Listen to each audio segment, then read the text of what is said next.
ఈ నల్లగండ్ల ఫ్లైఓవర్ 2 రూట్లను అయితే కలుపుతుంది అనమాట.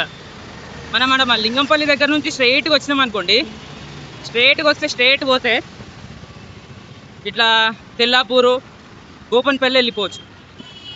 మనం ఈ టర్నింగ్ దగ్గర ఇప్పుడు మీకు చూపిస్తాను చూడండి. లెఫ్ట్ తీసుకున్నాం అనమాట. మనం వెనకాల సిగ్నల్ కనిపిస్తుందా, అట్లా స్ట్రైట్ వెళ్ళిపోతే తెల్లాపూరు, గోపన్పల్లి అటు సైడ్ వెళ్ళిపోతాం. మనం ఇక్కడ లెఫ్ట్ తీసుకున్నాం. లెఫ్ట్ తీసుకుంటే ఇది మేడిపట్నం రూట్లో కలుస్తుంది. ఇక గుల్మార్ పార్కు, ఆలెండు, HC depot, university, small gate, IIIT, Gachibowli stadium, అదే అనమాట సంగతి.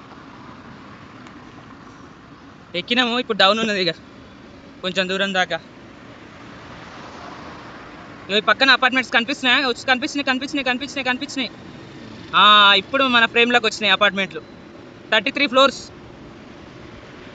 ఇంకా ముంగల ఇంకో అపార్ట్మెంట్స్ ఉన్నాయి, అవి 50 ఫ్లోర్లు. 50 ఫ్లోర్లు ఏంది బ్రో? అసలు లిఫ్ట్లు ఎంత స్పీడ్ పోతాయి అసలు? సెకండ్కి 2 ఫ్లోర్లు పోతాయి అనుకుంటా నాకు తెలిసి లిఫ్ట్. అంతేనా మరి? అట్లా పోతేనే అవుతుంది కథ. ఆ రేంజ్లు ఉంటాయి మరి టెక్నాలజీయా. వావ్, బా ఎంత బాగుందో.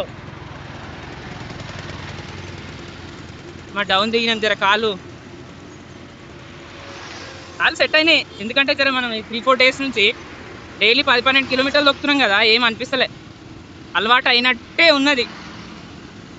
అది సంగతి. ముంగర సిగ్నల్ ఉంటుంది, ఆ నుంచి రైట్ తీసుకుందాం. మళ్ళీ లెఫ్ట్ తీసుకుంటే లింగంపల్లి విలేజ్లోకి కలుపుతుంది. పాపిరెడ్డి కాలనీ, ఇంకా అక్కడ చిన్న చిన్న కాలనీలు ఉన్నాయి.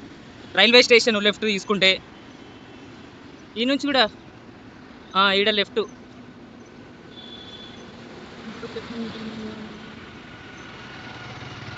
ఈడొక అపార్ట్మెంట్లు ఉంటాయి. ఈ నుంచి కూడా లోపలికి పోతే మనకు రైల్వే స్టేషన్లు లోపలికి పోవచ్చు అనమాట. 1 నంబర్ ప్లాట్ఫామ్.